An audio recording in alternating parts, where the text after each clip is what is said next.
Okay, this is part 3 of my video series on Jacob. And we left off part 2. Jacob is leaving Laban, which would be his uncle. He's been away for 20 or 21 years, and now he's returning back to Hebron, and he's returning with 4 wives and 13 kids, 12 sons and 1 daughter. And so he's been gone for quite a while, and if you remember, he had to leave because his mother told him to leave, and also his father, the mother said, leave because your brother wants to kill you, and when he's done being angry, I'll send for you and you could come back. And then his father, Isaac, had said, find yourself a wife up in that area from our own people. And he did, of course. He found more than 1 wife. Okay, he ended up with 4 women. And Laban really tricked him and taken Leah. And one of the points I did want to mention before we get going here in Genesis chapter 32 is that Leah was hated, and she was not well liked. And God saw that, and God had great compassion on her and opened her womb, and she ended up having the vast majority of the children. Okay, she had 6 sons and 1 daughter, Dinah, and she was the first one to have children with Jacob. And so you could see the reason I mention it is so you could see God's compassion and mercy and pity, do you understand, on people. Do you understand? She was hated, and God saw that, so he did something for her to take away her own sadness, her own sorrow, and that was to have kids, her babies, and she was the first one to have them. Rachel was the one that Jacob really wanted, and anyway, Rachel was beautiful, but Rachel had 2 boys, of course, Joseph and Benjamin, and she was the last one to have 2 sons. But so you see the unique dynamic of their family going on. Each family, as I say, has a unique dynamic to itself. And certainly they had their own dynamic going on once their family started. And it changed with each wife, with each child. It changes the dynamic. And what I want to, the point, like I said, I want to bring to your attention is God was involved, and he tried to right wrongs within their own dynamic. Do you understand? He tried to bring some justice for Leah being hated. That hurts when somebody that you think should be loving you hates you. Nevertheless, because he said, if I have children, maybe Jacob will love me. This is the way a female thinks. If he doesn't love me, maybe if I have a baby with him, we'll have this connection, he'll love me. Do you understand? It was pretty sad, but it does go on within marriages. It does go on. It still goes on to this very day. Nevertheless, so he's coming back. Jacob is coming back to to Hebron, to his father's house, Isaac, with men servant, maid servants, 4 wives, 13 children. He's 20 or 21 years have passed. He's not had any contact with Esau, his brother, and he's very afraid that his brother still wants to kill him, because Jacob is now the firstborn and got the firstborn blessing from his father, and he's going to also inherit his father's place, the dynasty that they have. On top of that. Anyway, so we pick up the story in Genesis chapter 32, and it says, and Jacob went on his way, and the angels of God met him. And when Jacob saw them, he said, this is God's host, and he called the name of the place Mahanaim. And Jacob sent messengers before him to Esau his brother unto the land of Seir, into the country of Edom.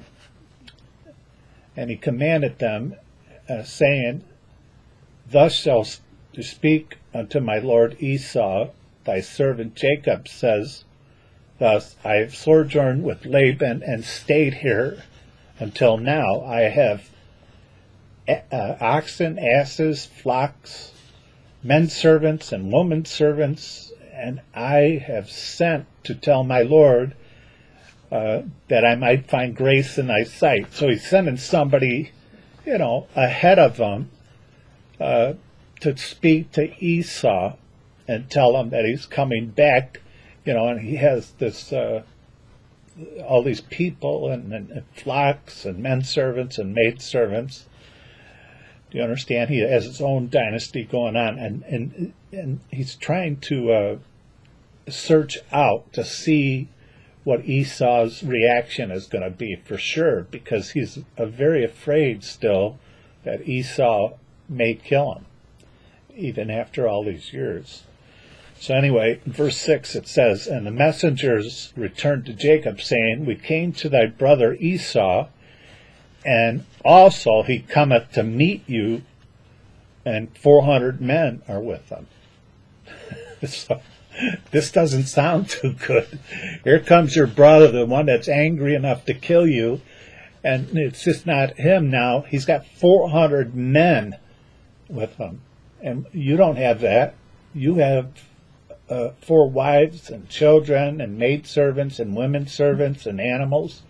You don't have 400 men, like this small army.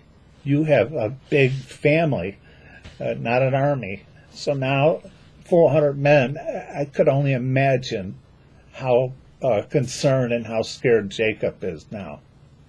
It's just not Esau. He's got 400 men, and the Bible says that he's coming to meet me. This can't be good. Anyway, verse 7, then Jacob was greatly afraid and distressed, and for good reason, and he did something really smart. He divided the people that was with him, the flocks and the herds and the camels, into 2 bands. He divided them in half, you understand? The women, the children, the flocks, the herds, because for good reason, if Esau and the 400 men are coming to kill him, they're going to maybe kill all of them. And maybe if I split them up, maybe they'll just go after the one and the other one can escape. It was a really wise thing to do. And anyway, verse 8, it says, and he said, if Esau come to one company and smite them, kill them, then the other company which is left shall escape. And Jacob said, he's speaking to God, O God of my father Abraham and God of my father Isaac, the Lord which saidest to me, return to thy country and to thy kindred, and I will deal well with thee. He says, I am not worthy of the least of all your mercies and of all the truth which thou hast shown to thy servant. For with thy staff I passed over this Jordan, and now I have become 2 bands.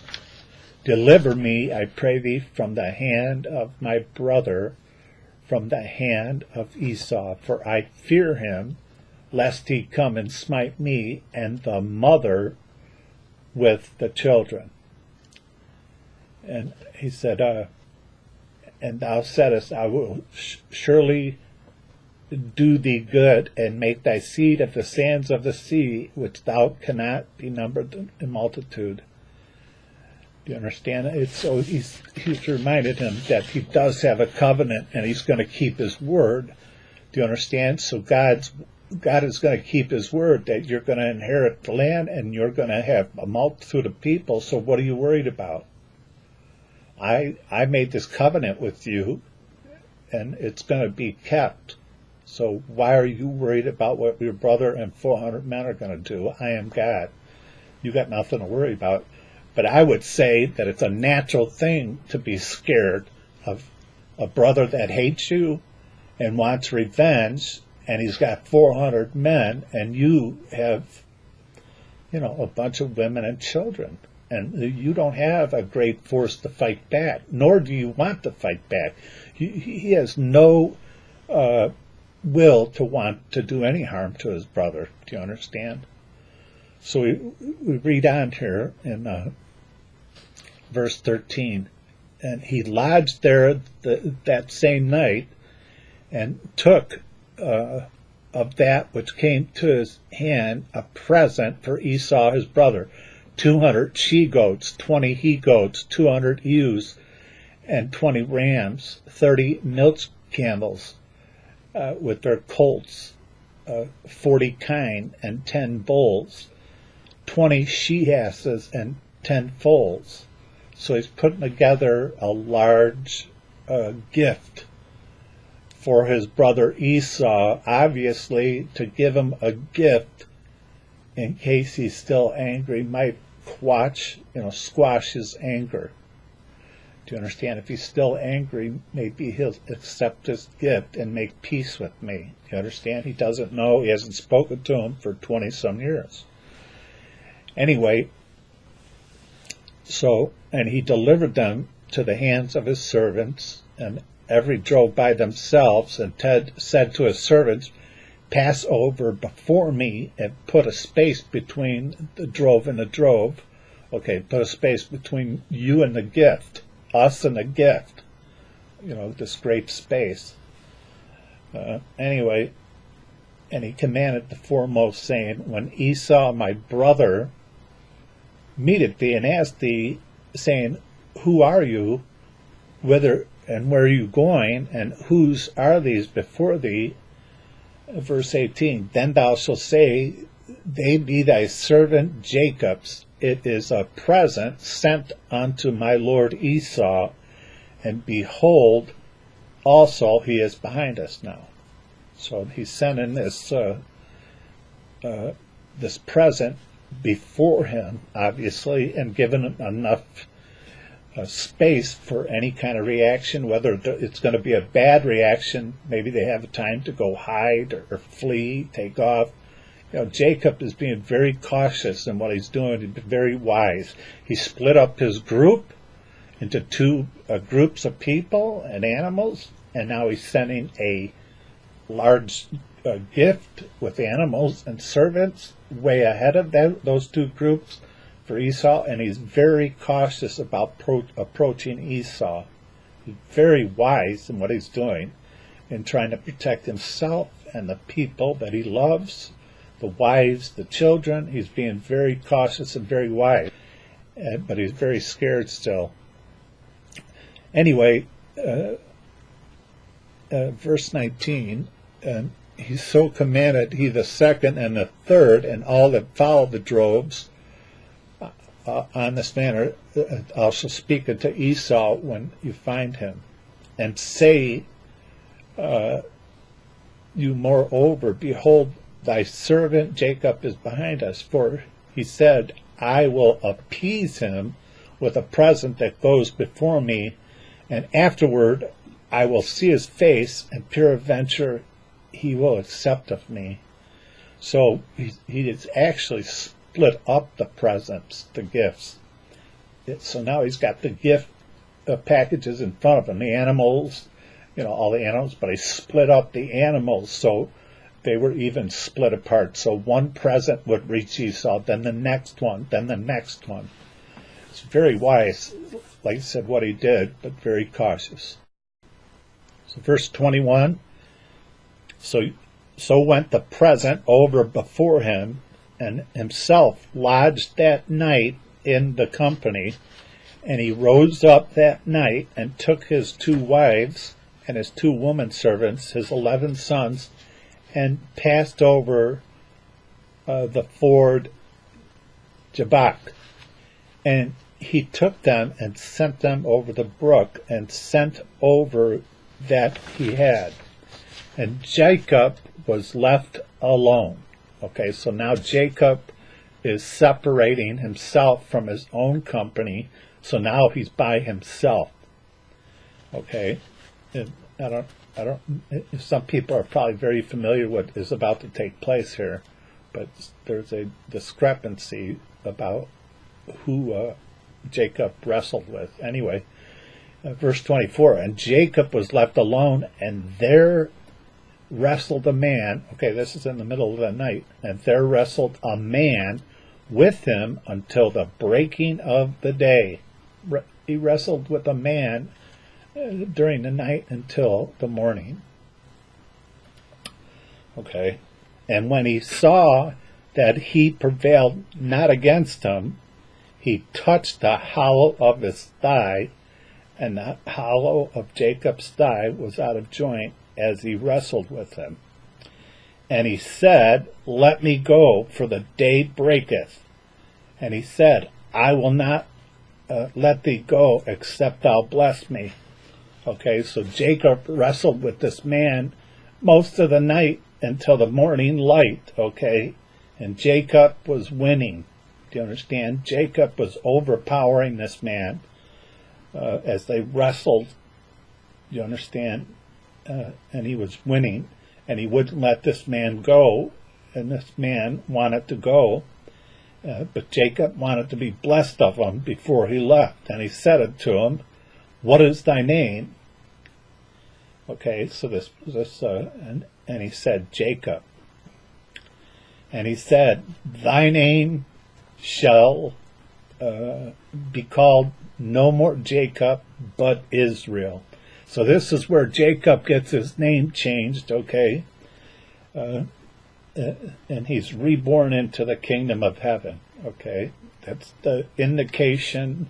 A name change is typically an indication that this person was born again into the kingdom of God. You know, it's no different than Paul the Apostle. He was Saul first, and then when he saw the great light on the road to Damascus, and he saw the truth. That's what that means. He saw the great truth about Jesus Christ, and he was born again into the kingdom of God.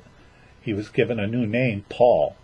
Same thing with Abraham. Abraham used to be Abram. When God said, walk before me, be thou perfect.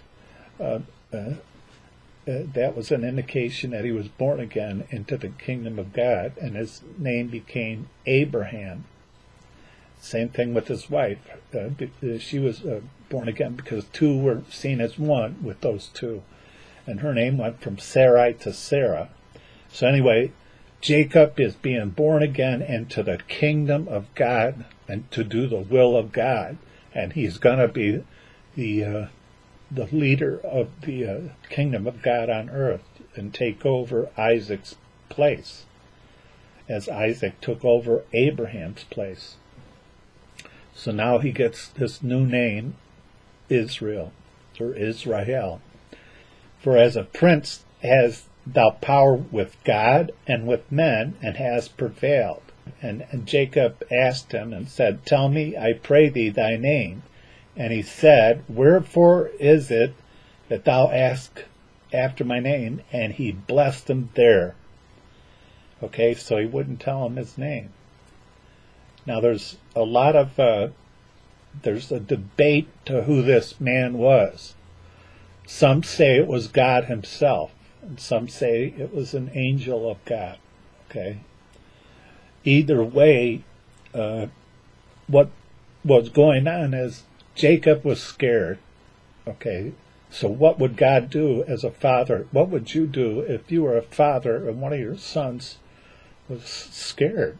You would want to instill in him to have some courage, and that's what God was doing. He was building up his courage. You know, you prevailed against God, so why are you afraid of any man? You prevailed against God. Do you understand?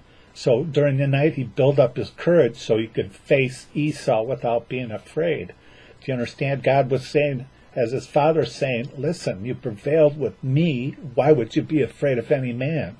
He was building up his courage like a father to a son. It was actually beautiful, the most loving thing you could do as a father to a son. He was building up his courage. God could see that he was afraid. He was afraid in his heart. He wasn't angry at him. He didn't, he was loving him. He was building up his courage. Do you understand? He wrestled with God and he prevailed. So if I prevailed with God, why would I be afraid of any man? Nevertheless, in verse 30, it says, and Jacob called the name of the place Peniel, for I have seen God face to face, and my life is preserved. I've seen God face to face, and my life is preserved. And he passed over Peniel, and the sun rose upon him, and he halted upon his thigh. Verse 32, therefore the children of Israel eat not of the sinew which shrank, which is on the hollow of the thigh, even unto this day, because he touched the hollow of Jacob's thigh and the sinew that shrank. So there's the indication. My opinion is that he wrestled with God. Do you understand? That is my own personal opinion, that it was God. But God was a loving father. That it was that kind of like most fathers do with their young children. They let them win because it builds up their confidence. Do you understand?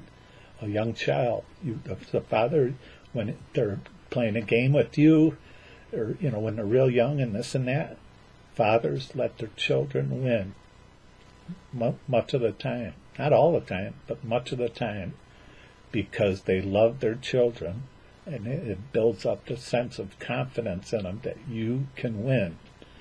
That's exactly what God had done. He built up his confidence that he could face Esau and not be afraid.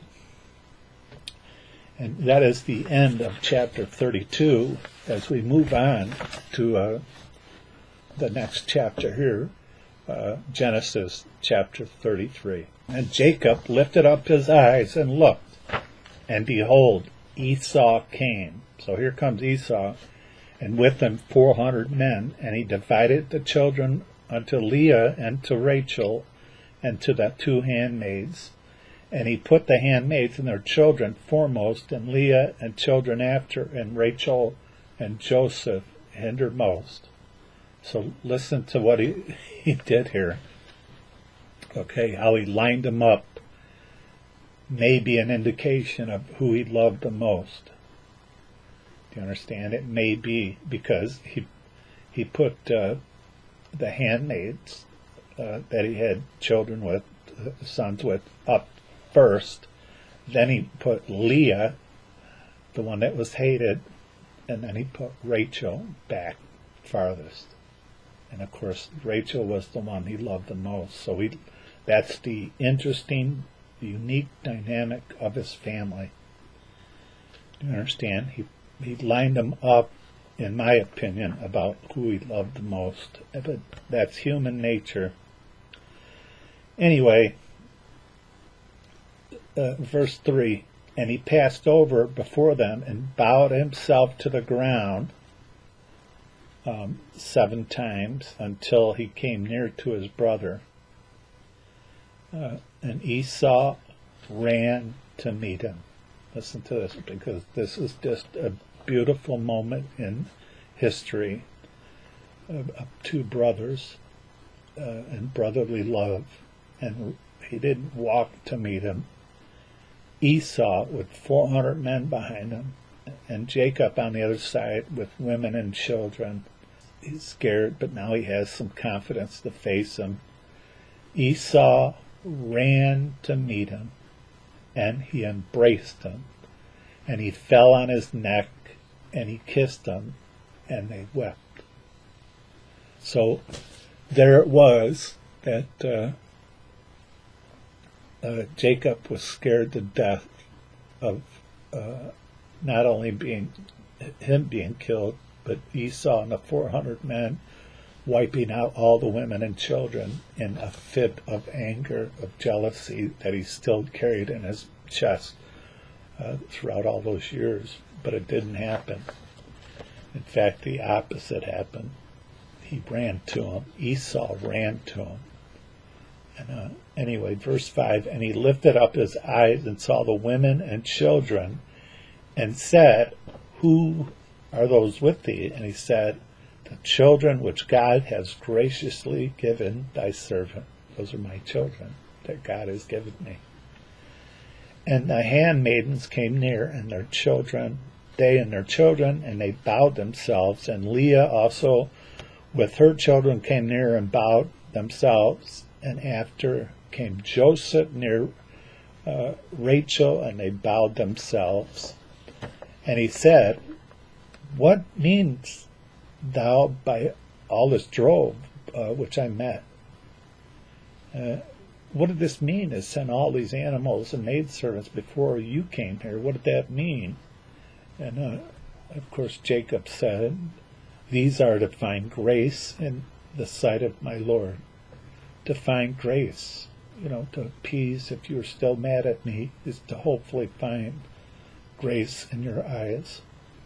Verse 9, and Esau said, I have enough, my brother, keep that thou hast unto thyself. So here was Jacob giving him this huge amount of animals and servants as a present, do you understand, to appease him. For different reasons. One, because he's his brother and he loves his brother. Two, he's afraid of him because of what took place years ago. And I think that Esau came to grips with the fact that he's the one that really caused it. He agreed to giving up his birthright. He couldn't deny the fact that he gave it up. Jacob didn't force him to. Men have to face reality. They have to deal with reality. They have to deal with the truth. Do you understand? And he did throughout those years, and he forgave his brother, and he came to grips with what his own responsibility of his own choices. Anyway, and he says, I have enough. And verse 10, and Jacob said, nay, I pray thee, if now I have found grace in thy sight, then receive my present at hand. Take my present anyway.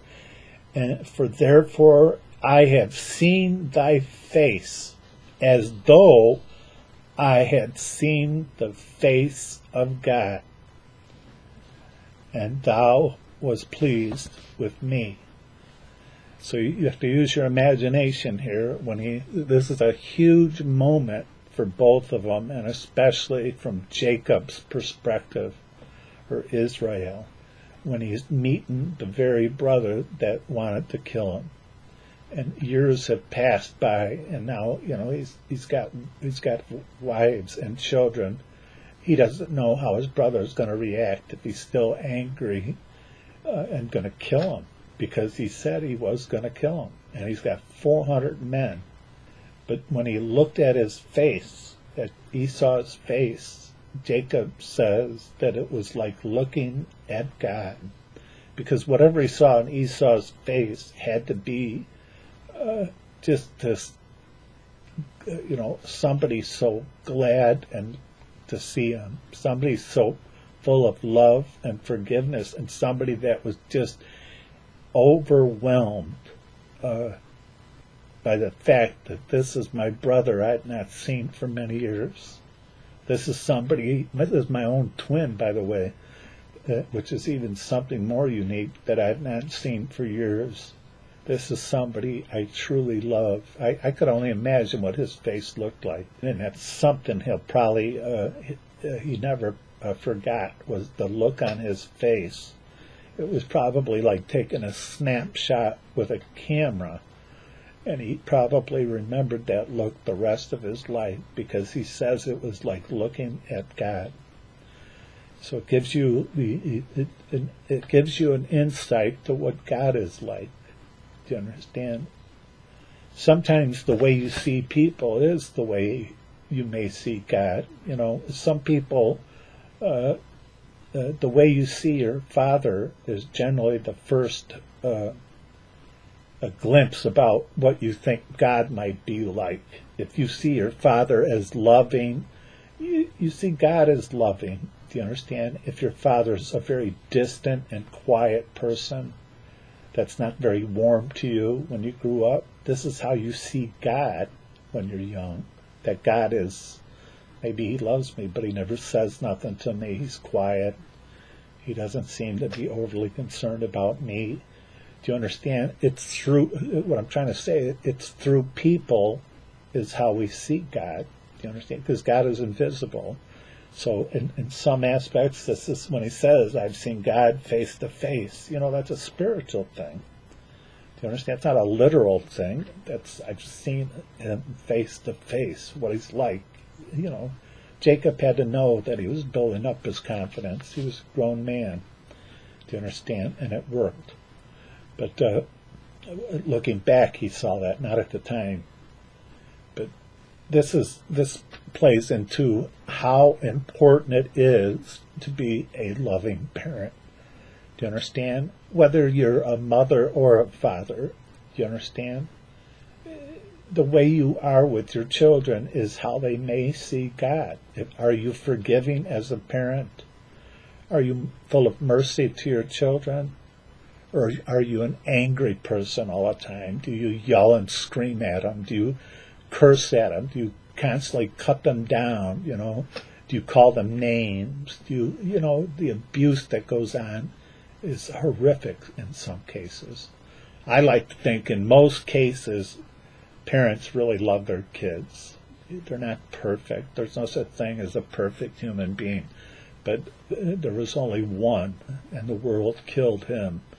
But you understand, life is about making mistakes, but then hopefully learning from those mistakes to be a better parent, to be a better spouse.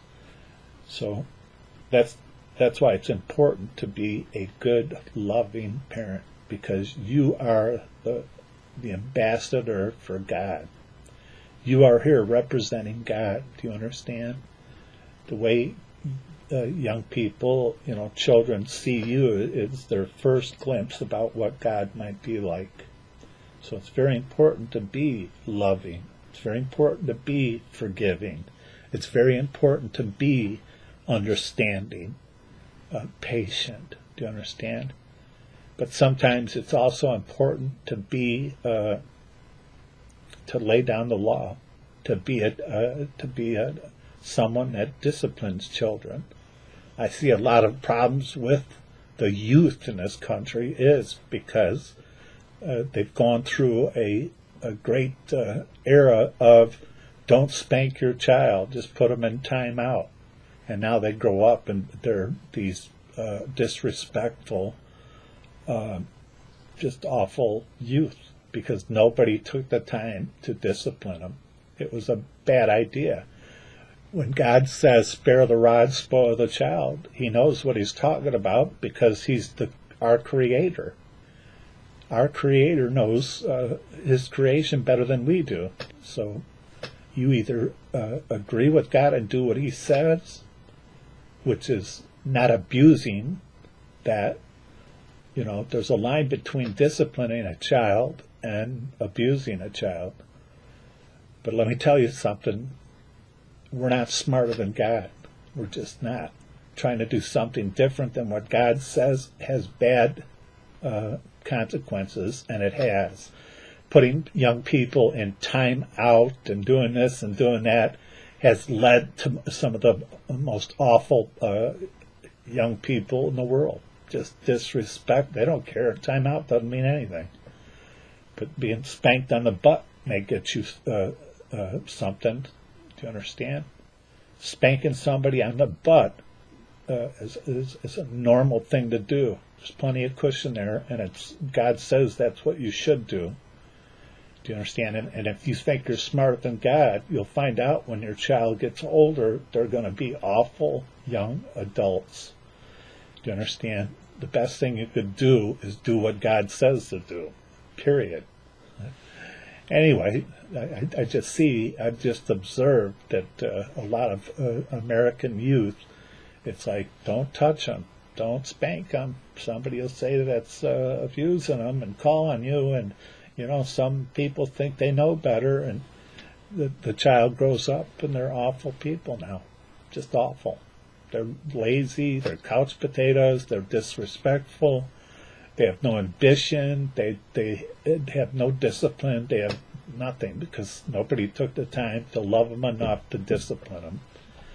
Nevertheless, Esau looked like God to Jacob, and I guarantee you he never forgot that the rest of his life. How could you? That was a big moment.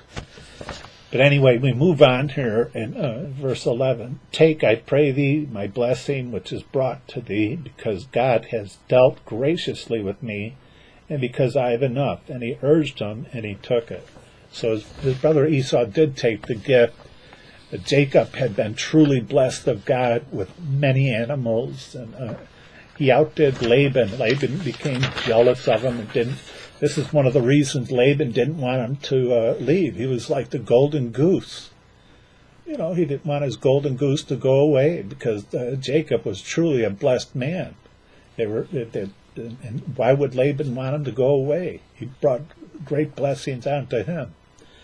Anyway, verse 12, he said, let us take our journey, let us go, and I will go before thee.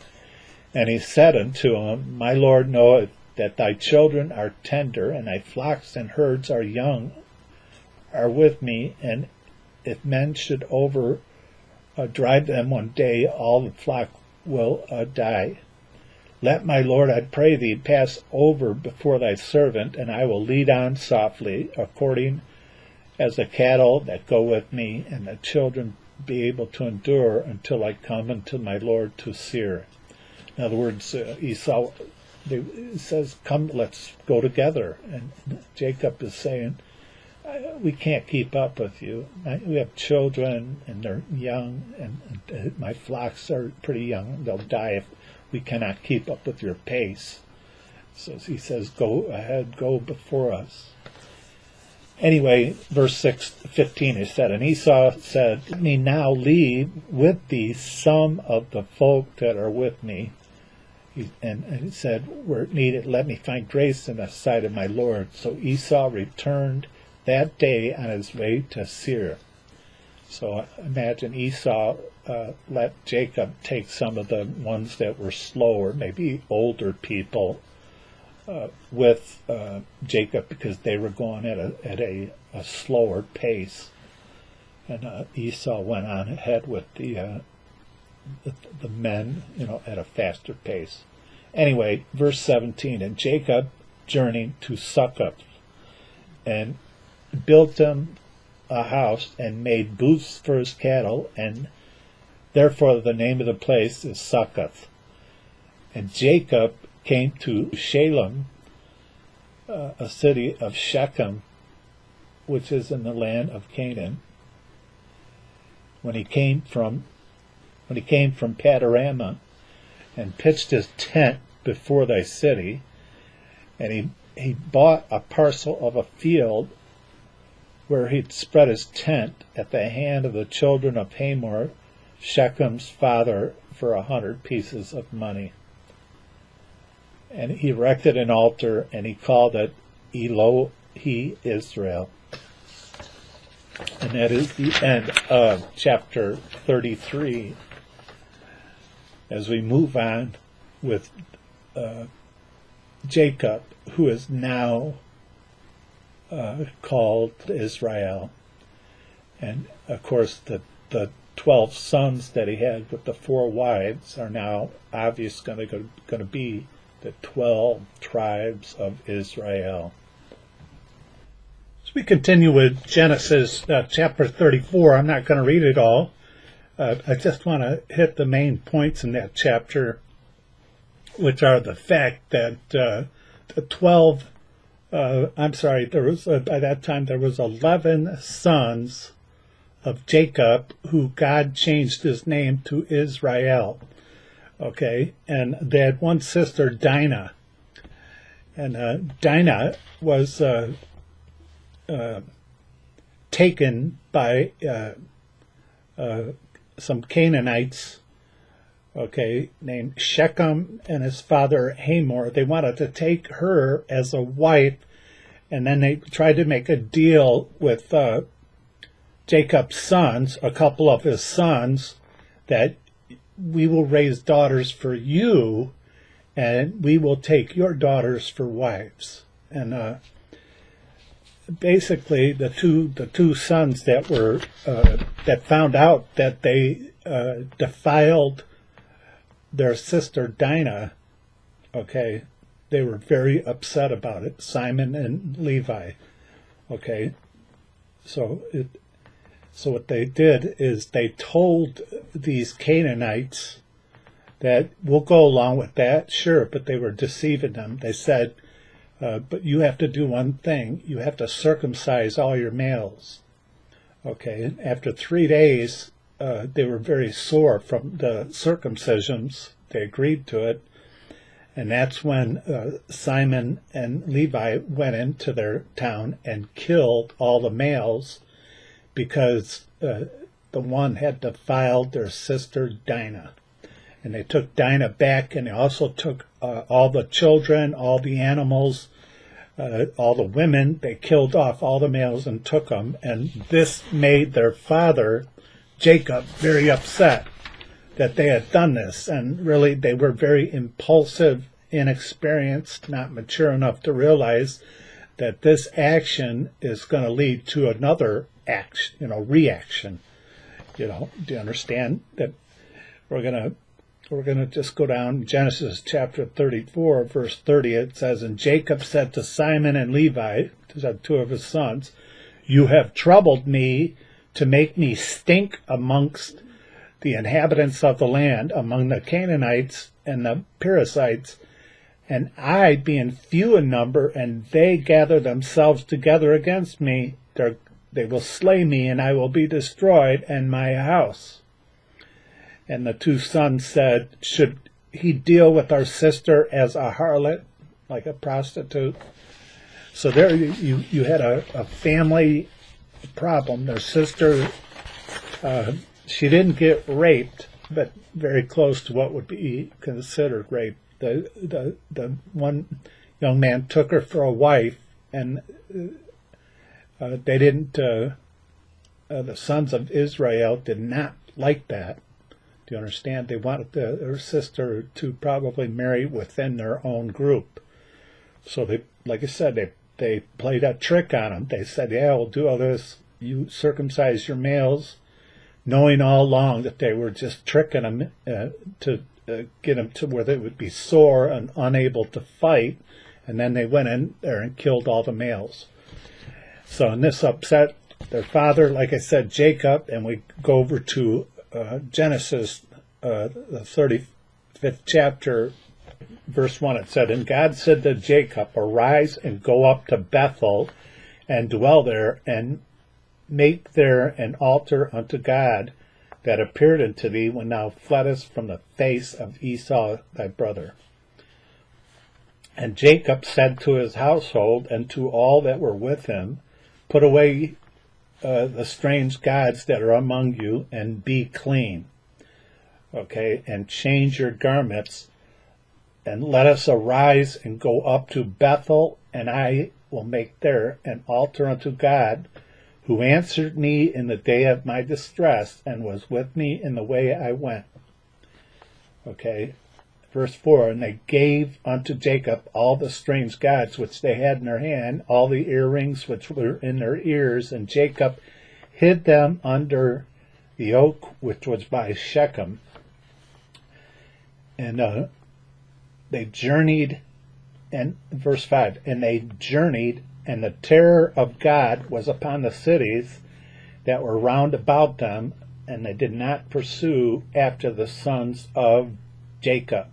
So God is keeping the people that would have gotten together to come kill Jacob and his family because of what Simon and Levi did to them. Do you understand? They killed all the males because of what happened to their sister Dinah.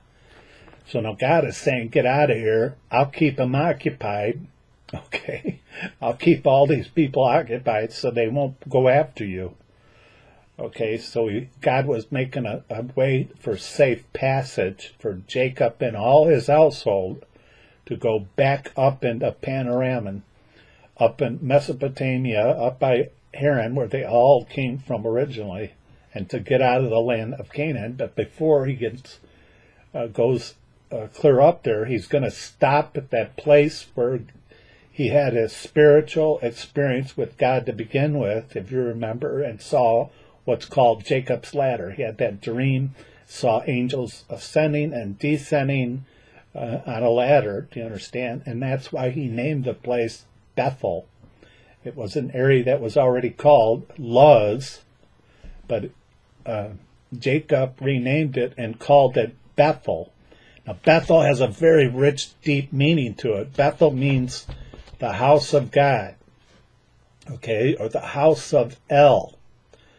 Or or the house of the God of gods, which be the house of Elohim.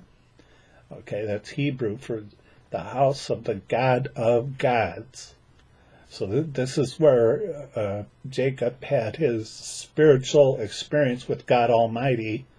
So he renamed it. He said, this must be the house of God. And so he called it Bethel. Now there's another Bethel that Abram, before he became Abraham, Abram, when he was coming back out of Egypt, if you remember, he had to go down to Egypt because of a drought. He was coming back into the land of Canaan. There's another Bethel farther south. It's very close to Sodom and Gomorrah and what would be later called Hebron, which that's the area which Abraham settled in there. But there's two Bethels. Some people get confused. There's just not one Bethel. Bethel has a rich meaning to it. Do you understand? House of God. And like I said, because of Jacob's experience with God, that's what he called it. It was already called Luz, but he renamed it for their own sake because this is a very unique, special place to him. But it's a different Bethel than the Bethel that Abram went through. Nevertheless, as we read on, some important things that happened here.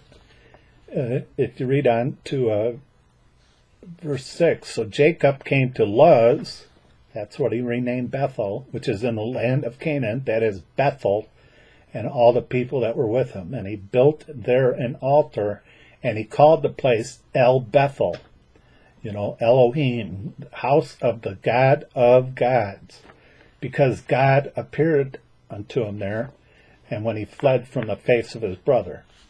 Verse 8, but Deborah, Rebekah's nurse, died, and she was buried beneath Bethel under an oak, and the name of that was called Elobakath. And God appeared to Jacob again when he came out of Panorama and blessed him. So now he's returning, okay? It's kind of like over with. God has kept these people in the land of Canaan occupied for safe passage for Jacob to go up there, but now everything is calmed down, and he's telling Jacob, go back home. Okay? And he reminds him again, verse 10, and God said to him, thy name is Jacob, thy name shall not be called Jacob anymore, but Israel shall be thy name. And he called his name Israel. Okay, verse 11, and God said to him, I am God Almighty. Be fruitful and multiply, and a nation and a company of nations shall be of thee, and kings shall come out of thy loins. And the land which I gave to Abraham and Isaac, to thee I will give it, and to thy seed after thee will I give the land. And God went up from him in the place where he had talked to him. And Jacob set up a pillar in the place where he had talked to him, a pillar of stone, and he poured a drink offering thereon, and he poured oil on it. Okay, and Jacob called the name of the place where God had spoke to him Bethel, same place. Okay, so right then and there, Jacob has been reborn, born again into the kingdom of God. And we know this because God has given him a new name, and he's commanding him and telling him about the covenant himself. Now, there's no doubt in my mind that Jacob, Israel, was very aware of this covenant that was given to his grandfather Abraham and then his own father Isaac. Jacob is a very intelligent, wise man. He was called a man of the tents. He hung around. He had no interest in the outside world like Esau did, and he was taught of the things of God. There's no doubt that he knew of this covenant, but now God is speaking to him directly. There is no messenger or secondhand information here. God is making him aware that you are going to be the head of the kingdom of God on earth. You are part of my kingdom now, and you've been reborn, and this is your new name, Israel. Anyway, the rest of the, we'll read on here. And they journeyed from Bethel, and there was but a little way to come to Ephrath. And Rachel traveled, and she was in hard labor. And this, of course, would be the 12th son, Benjamin. And it came to pass, when she was in hard labor, that the midwife said unto her, Fear not, thou shalt have this son also. So Rachel, the original wife that Jacob loved the most, she had the 11th and 12th son. Joseph, who we're going to learn about in my next video series, obviously, and of course Benjamin. And unfortunately, we read on here, when she was giving birth to Benjamin, she died. And it says in verse 18, and it came to pass, as her soul was in departing, for she died, that she named his son Benoam, but his father called him Benjamin. And Rachel died and was buried in the way of Ephrath, which is Bethlehem. And Jacob sent up a pillar upon her grave, that is the pillar of Rachel's grave unto this day. Okay, and the rest of it is how they're all traveling now. Now there's the 12 sons are all born, Benjamin being the last one, and unfortunately Rachel died giving birth. But now they're all traveling back to the land of Canaan here, and towards the end of Genesis 35, you see that Jacob came unto Isaac his father in Mamre, unto the city of Arba, which is Hebron. So now Jacob and all the people that are with him, all his wealth, all that he accumulated in all these years he's been gone, he's finally back where he started. Finally, back in Hebron. This is, of course, where Isaac is and his mother Rebecca, and that this is where they were, all of them. And he's back home finally, after many years that have passed and many experiences that he went through, and all the fear that he had, and all the while God was gently telling him, I'm with you, don't worry, don't worry, don't be afraid, I am always with you. And that's a message that most of us need to remind ourselves of, because a lot of the times, I don't know what causes it, the busyness of this life or the distractions of the outside world, whatever it is, we seem to forget that God is with us all the time. Do you understand? The Bible says he'll never leave nor forsake you, ever. It's not based on how you feel. You may feel that God is not with you, but I guarantee you God's word is true. He is always with you. Jesus Christ will never leave you nor forsake you. He's the author and finisher of your faith. Do you understand? If you're a Christian. Do you understand? God will never leave you, even if it feels like he has. Anyway, and God is the Father of fathers, believe me.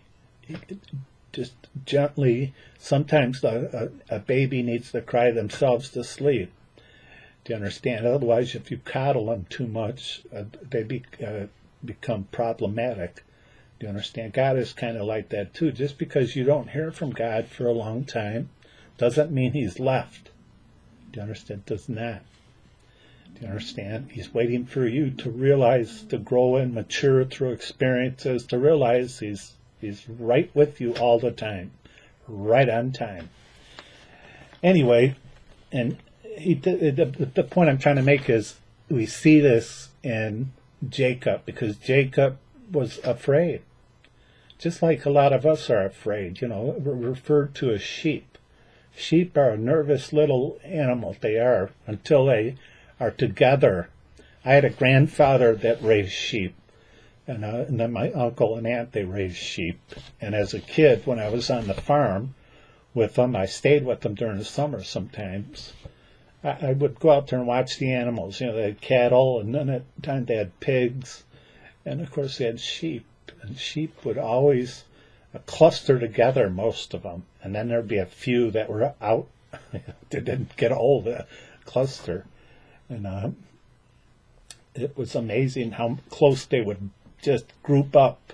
And then you'd have a few that were not part of the group. And there's a lot of lessons in that throughout the Bible, as we are referred to as sheep. And of course, God tells you to beware of wolves in sheep's clothing. Do you understand? There's a lot of reference to a Christian being a sheep.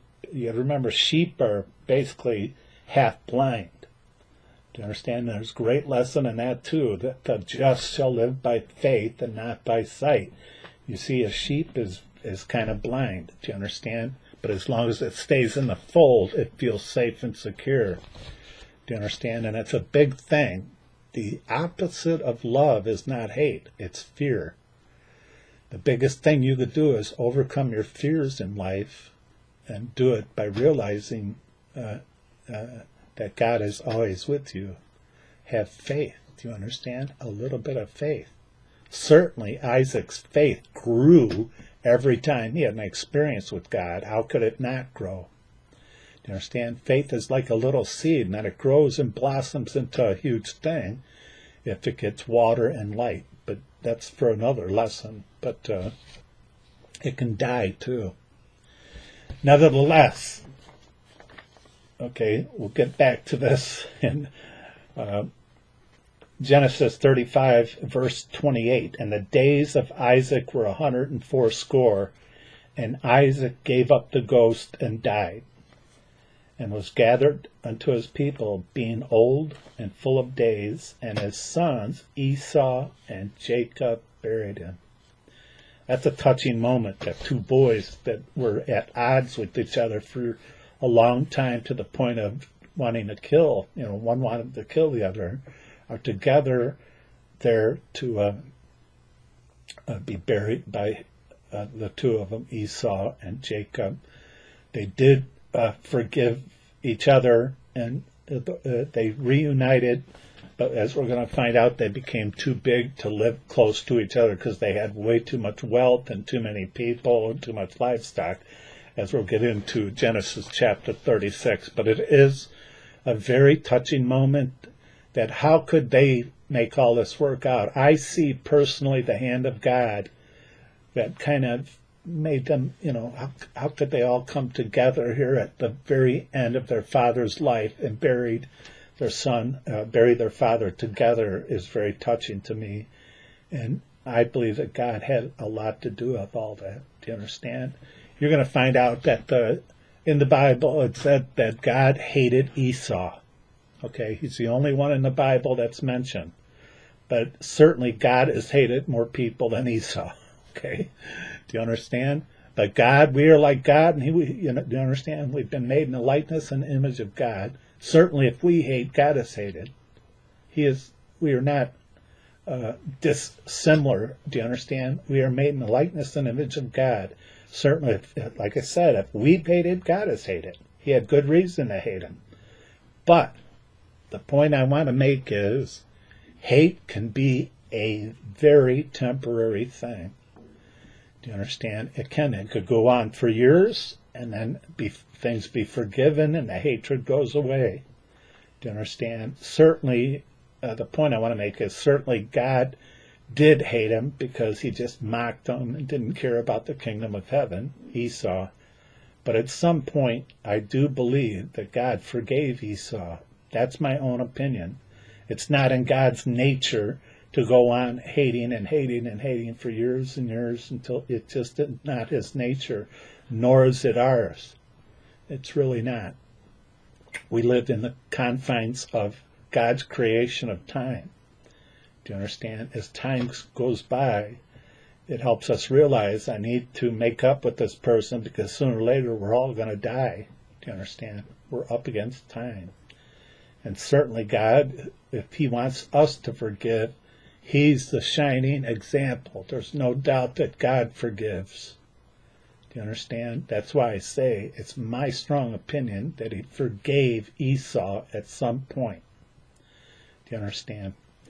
Anyway, we move on to Genesis chapter 36. Genesis chapter 36, I'm not going to read it. Read it for yourself so you can see it with your own eyes. Do you understand? And it's worth reading, but it gives proof of the genealogy of Esau and, of course, some of the genealogy of Israel now. And it talks about basically how now they're starting to have many people. It says in verse 6 that Esau took wives and sons and his daughters and all his persons of his house and his cattle and all his beasts and all his substance which he had got in the land of Canaan and went into the country from the face of his brother Jacob. So that they got too big to live close by to each other. It's too huge. They had too many people, perhaps thousands of people each. Don't forget, Jacob inherited the firstborn substance of his father, Isaac. It should have went to Esau, but we went through what took place in the last video part, that all that happened, and now Jacob is getting not only the fortune and the people he's gathered, now he's taken on the dynasty of his own father Isaac too. So he's staying there in Hebron, and Esau is leaving and going farther into the country of the land of Canaan, which is modern day Israel, to live because they're too big to live next to each other. And then in Genesis 36, the rest of the chapter talks about genealogy of basically Esau for the most part, and they start to have dukes and kings and this and that. But the point I want to make is Israel has not have a king yet, or have they? Do you understand? Israel has yet to have a king to rule over them. Esau has plenty of kings now and dukes and this and that. I'll say it again. Israel doesn't have a king yet. Or do they? Nevertheless, that is the end of this video series. In the next series, we're going to go on to Genesis chapter 37 and get in and switch from the story of Jacob into the story of Joseph. What is this place with just spinning in space? I will be light, yo, yo, yo, yo, yo. I will be light, oh, oh, oh. I will be light, oh, oh, oh, oh. I will be light, yeah. Lights out, time will continue without you. So in the end, it's not about you, but what did you do? Who do you love? Sit beside you, or beside you. Many died in the name of vanity. when they died in their mind's eye for justice. We died for you and still do. So I say to you, this is nothing new. I will be light, yo, yo, yo, yo, yo. I will be light, yo, oh, oh. I will be light, yo, yo, yo, yo, yo. I will be light, yo, oh, oh.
Tiny moment in time for life to shine, burn away the darkness. You got one tiny moment in time for life to shine, burn away the darkness. You got one tiny moment in time for life to shine, to burn away the darkness. You got one tiny moment in time for life to shine.